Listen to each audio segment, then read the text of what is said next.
you've got that great sort of utility of being able to either go for the single target or double target. However, talking about targets, we've got a couple of them on the field, and they are the leads with the Floodamane and Terrapagos over on Joji's side versus the Raging Bolt and Incineroar. So a very good approach, at least with the Raging Bolt, seeing to be the case where Marco wants to try to apply a bit of pressure whilst being able to not take as much damage from the get-go. There's a lot of pressure coming off from both sides of the team, and Incineroar getting access to a fake out against this choice specs Terrapagos. So Terrapagos is going to be forced, if the Incineroar targets it with a fake out, is going to be forced to flinch this turn. So maybe Joji might want to try and keep it safe and maybe switch it out. But of course, there's the Floodamane on the other side.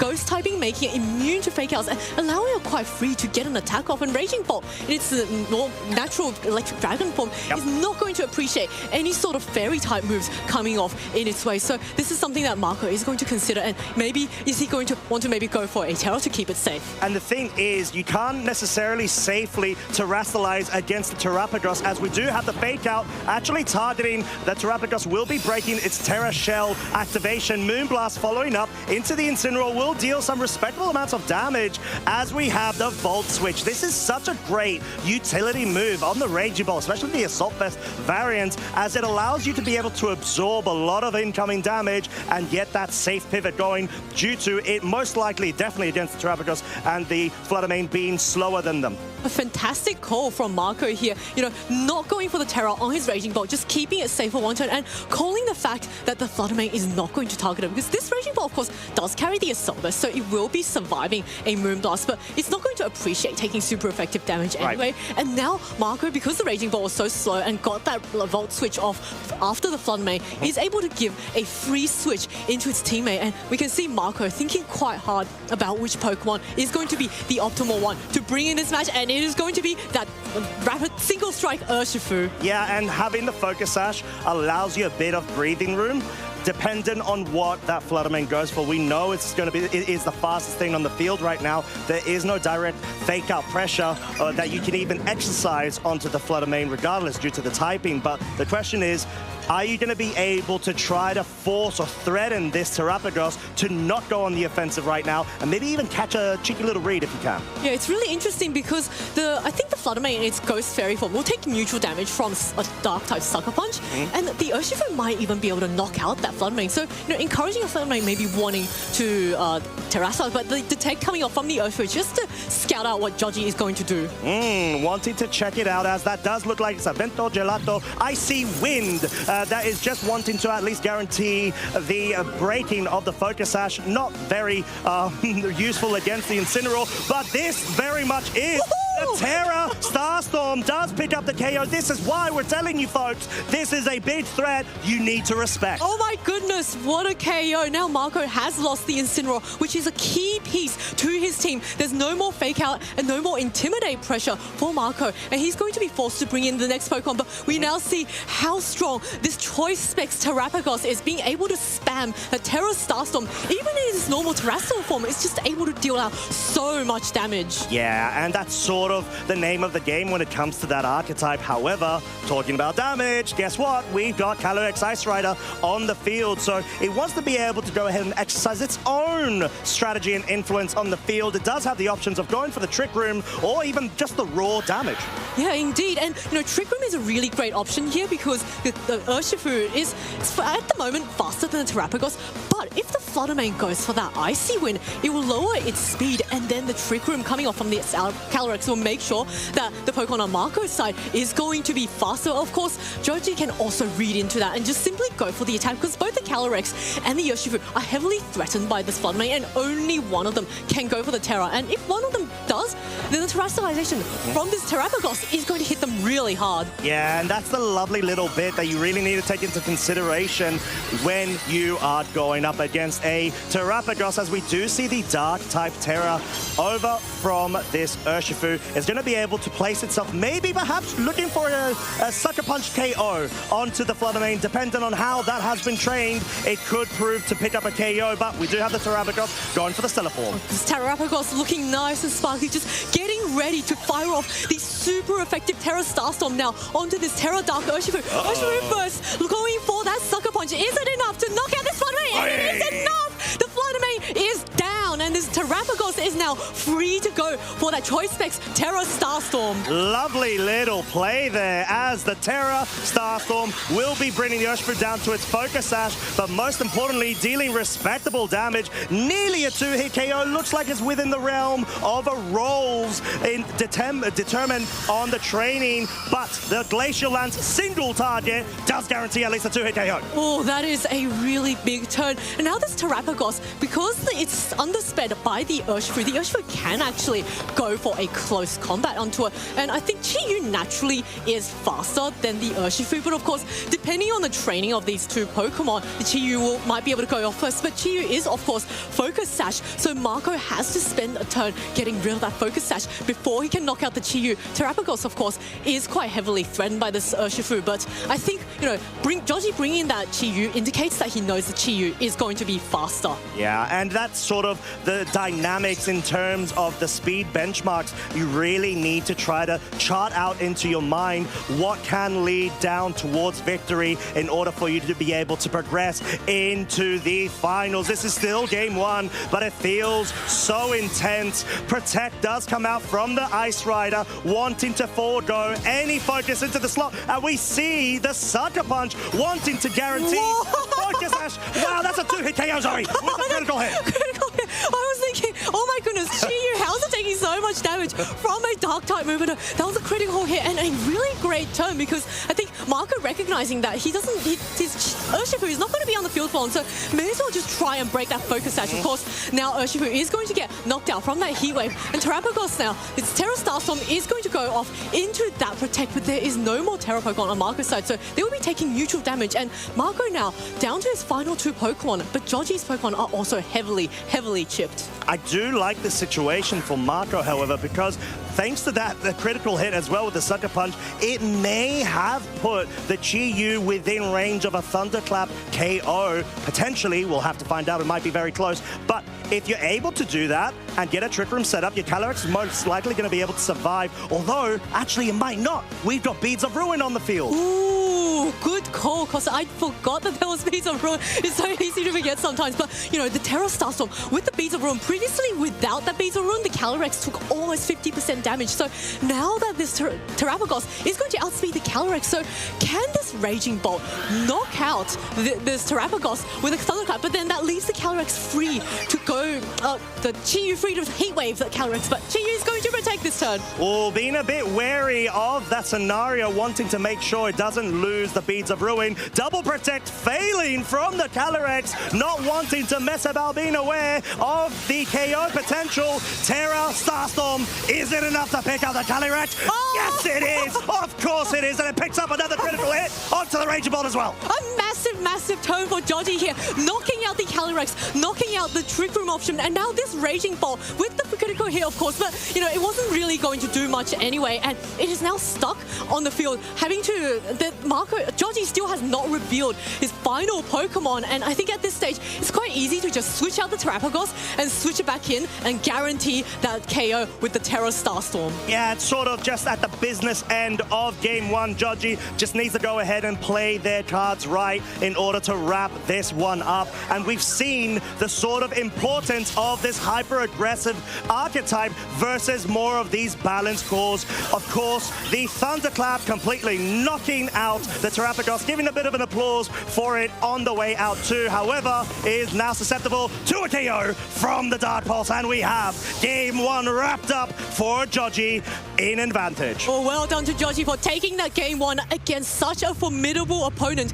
in Marco. Of course, Marco is not going to go down easy, and he's definitely thinking of the ways he can regroup and re-strategize against this team that Joji's bringing, which is so hyper-offensive. And I think, that Chi-Yu paired up against the Terrapagos on the field was so critical in getting off that extra damage, and Calyrex Ice was unable to survive and got knocked out. And I think that is something that Marco will have to prioritize into the next game and try to make sure that his opponent doesn't have the same pieces on the field.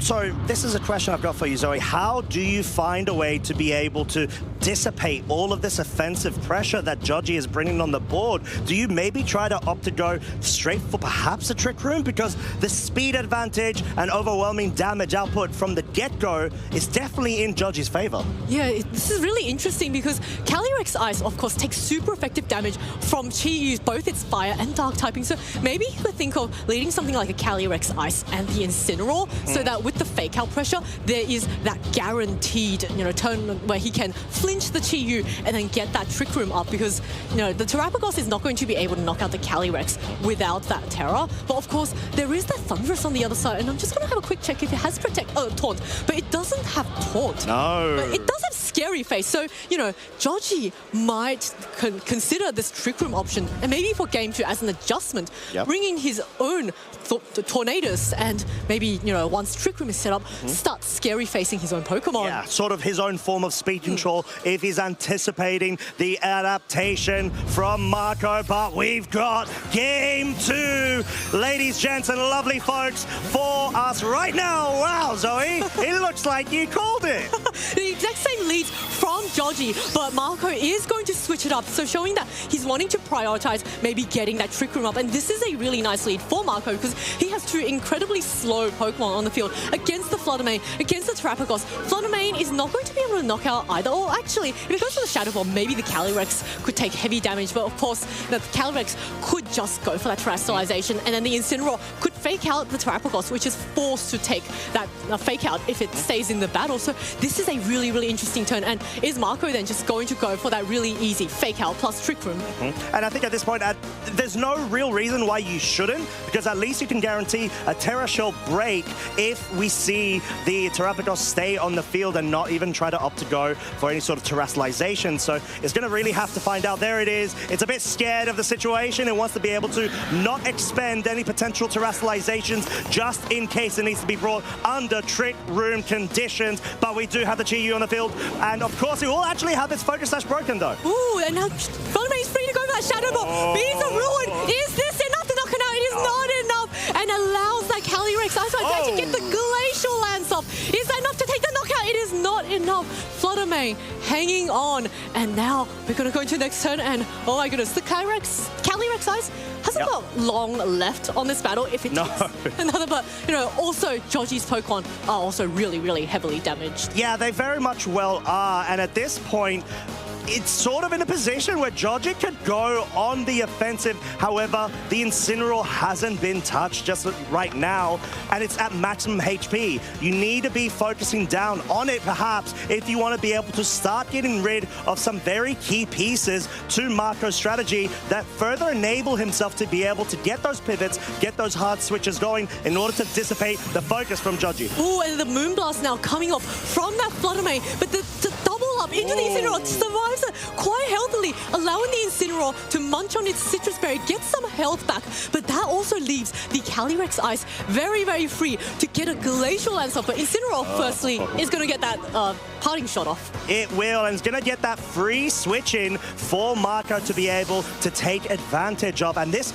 may well even be a Trick Room to be able to guarantee for future turns, if there is a Terrapagos switch in, because it has to lock itself into choice specs, it will not be able to outspeed. And I think at this point, I would prefer that from Marco's side rather than seeing another Glacial Lance, because then you're inviting the Terrapagos in with a potential other Pokemon, maybe even the Moondisk for redirection, which Joji may have in the back in anticipation of the Trick Room mode. Yeah, we don't know what the final Pokemon that Joji has right now. And Marco really taking his time to think about which Pokemon he is going to bring in next. And we see that his choice is going to be that Raging Ball. That priority Thunderclap is going to knock out either the Chi-Yu or the Fluttermane. The Glacial Lance is going to come off, knocking off this Fluttermane, taking a double knockout. So this Calyrex Ice is going to get a +2 to its attack, and maybe it's going to start snowballing. Oh, I do love what you did there. Very nice wordplay. At this point, that's sort of like the element that Calyrex loves being into. It does have to be a bit wary that it is low in its HP. And the fact that right now you do have the Terrapagos being invited in for free, still has Terra Shell if it does want to safeguard against it. However, yes, it is going to be the Amoonguss, so it seems like Joji did try to take that into consideration with the potential Trick Room mode, hence why perhaps Marco said, surely he would have brought the Amoonguss. I don't want to slow down my own momentum by going for Trick Room. What a fantastic call from Marco. They're not going for that Trick Room, accounting for the possibility of this Amoonguss in the back. Now Amoonguss is able to keep its teammate very, very safe. The Calyrex Ice is going to be knocked out by a Terra Starstorm from this Terrapagos. So, the Calyrex Ice is very heavily threatened, and the Raging Bolt can't really touch the Terrapagos because it's only got Electro Web as a spread damage, and Amoonguss can just Rage Powder. Here we go, a Terra Starstorm coming off from this Terrapagos. It has actually guaranteed a 2-hit KO without terrestrialization. So much damage dealt onto the Amoonguss thanks to the Draco Meteor in combination, of course, with the Glacial Lance will be locking up the KO. And we know how powerful this attack is. This Pokemon deals so much damage through the Terra Shell, which is remarkable. 2-hit KO, not something you commonly see at all in the current state and economy of this meta. Calyrex Ice taking 3 KOs in this game, and now it is just that lone Terrapagos up against all 4 of Marco's Pokemon, and Joji now realizing this game is Marco's, is going to forfeit and just kind of regroup, and my goodness, what a fantastic adaptation from Marco, recognizing that, I need to limit the damage of these hyper-offensive Pokemon from Joji, slowing down the game a bit, and I think Joji leaving that Calyrex Ice on the field just a little bit too long was to his detriment. I think it was, and sort of seeing the interaction of Marco not going for the Trick Room is a bit of a reason why he's over that side of the screen and I'm over on this side of the screen. So very well played and considered by himself, a true virtue of any champion. However, we do have this crucial Game 3. Marco has pushed it straight back onto Joji in terms of the pressure and the advantage that's no longer in effect.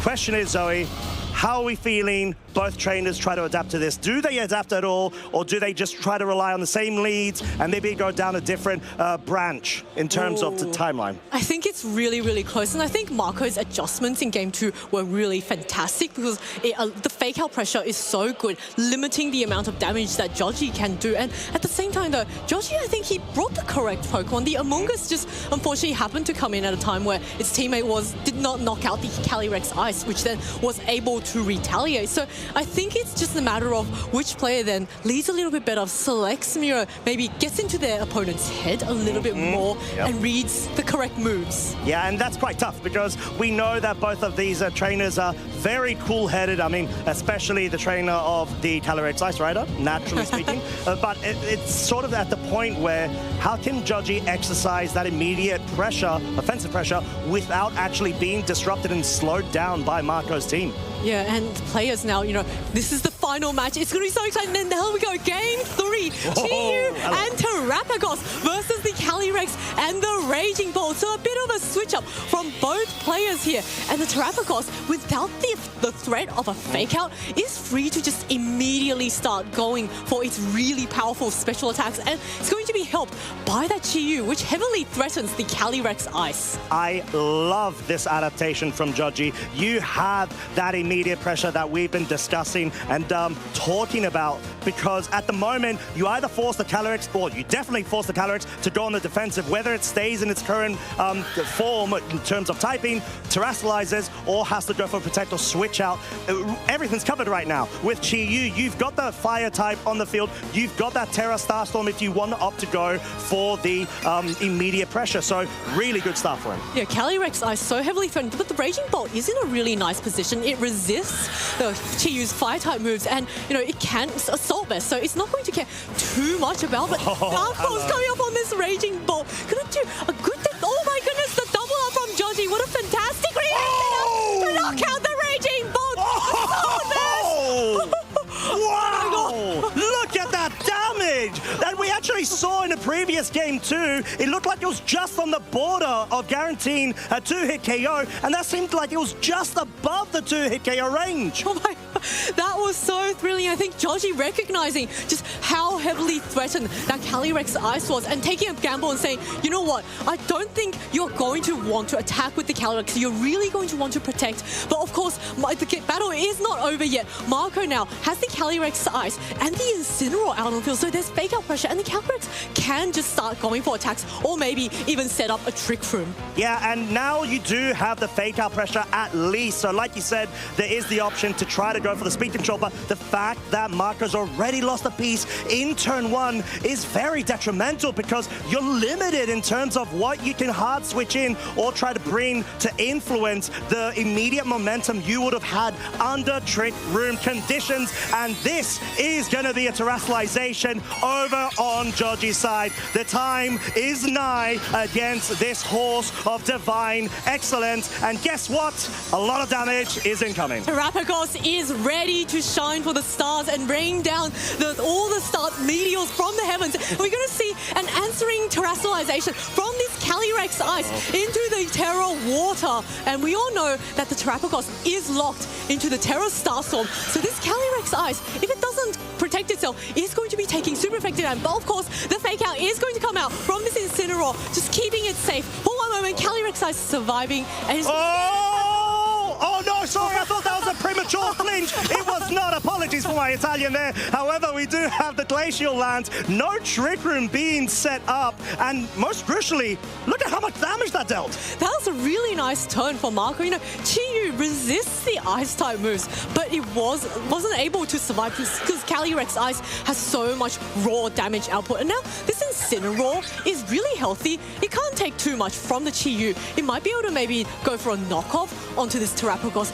get rid of that choice specs and make sure that it doesn't do that much damage. And you know, I think it's quite evenly balanced right now, even though Marco did have quite a devastating turn 1. But the battle is far from over, and both players are recognizing and are taking some time to think about their next moves. Yeah, because I kind of understand Marco's plight in not going for the Trick Room because of the Amoonguss. That is such a huge threat and counter to the Trick Room conditions that we ever protect from the Ice Rider.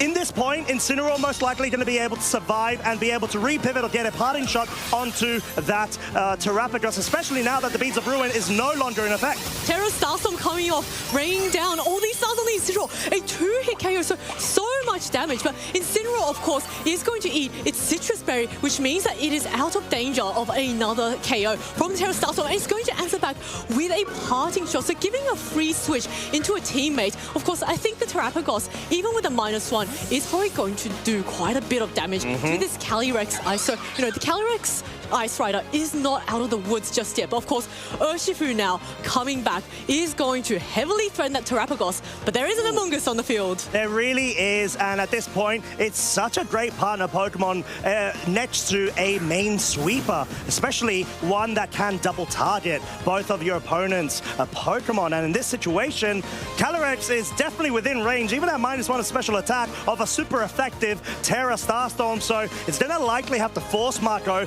to make another adaptation, and he's starting to really run low in terms of resource availability with so much damage being incurred onto his Pokemon. Yes, Marco making a lot of really defensive switches here because his Pokemon are just so heavily threatened. The Amoonguss is really free to just go for that Rage Powder, of course. Now, Incineroar coming back in, just ensuring that both the Urshifu and Incineroar cannot get knocked out by Terra Starstorm. But here we go, Rage Powder from the Amoonguss, drawing away all attacks for its partner. It will. Wicked Blow, targeting down, not even able to get a 2-hit KO. Unfortunately for itself, gonna get a Rocket Helmet, spike straight back to it, breaking the Focus Sash, and this is looking to be a lot of trouble for Marco. Urshifu is not down for the count thanks to the parting shot. Oh, wow, that is amazing. And, you know, of course, Amoonguss is going to survive another Wicked Blow. And in fact, I think this Urshifu, with that recoil from the Rocky Helmet, it might be able to survive another hit, but that does mean it's another free turn for this Terrapagos. Terapagos. Of course, Incineroar has switched back onto the field. It can go for that fake out by its teammate another turn. So, maybe Incineroar can go for that fake out onto the Among Us, allowing the Urshifu to go for a super effective close combat onto that Terapagos. Yeah, and it's sort of, the margins are so close in terms of the guarantee of the 2-hit KO, the different interactions that we're observing right now. The fact that the parting shot really paid dividends to allow this Urshifu to be able to survive that turn, as we see Terapagos not really liking that scenario, switching out for the final 4th reveal Pokemon being the Fluttermane over on Joji's side. Oh, the Fluttermane is such a good switch in. It's a huge threat to this Urshifu. Fake out, coming off onto this Among Us, making the Incineroar take more damage than it did back. And it looks like it. Is that a close combat? Yes, is that a... Not just yet, but there it yes, is! Yes, it is! What a fantastic switch in from Joji, catching that super effective fighting type move. And now both the Incineroar and the Urshifu are in range of this Fluttermane. So, I think Marco is in a really dire situation, and Joji really has the upper hand. Yeah, and that's the sort of nature of these very fast Pokemon on Joji's side. The fact that you have the Amoonguss to sort of deter Marco for going onto the Trick Room mode is really paying off. You've seen that Marco has been very hesitant and right now has found himself in an awkward spot. He needs to bring in that Calyrex in order to force his way through this, but he's still susceptible to getting KOs knocked out on his Pokemon. Yeah, Among Us really just being such a nuisance to Marco now. The Moonblast coming off. He's going to go on the Calyrex Ice, allowing the Urshifu to get one more wicked blow off. And of course, Urshifu is going to take enough. I think that's actually enough to knock out the Urshifu. We're going to have to find out in very few moments, as it does indeed seem to be the case. So now Marco down to his final 2 Pokemon. This Fluttermane is in such a good position. It can just completely ignore this Incineroar because of its part Ghost typing, and Calyrex Ice is in range of any attack from this Fluttermane. And yeah,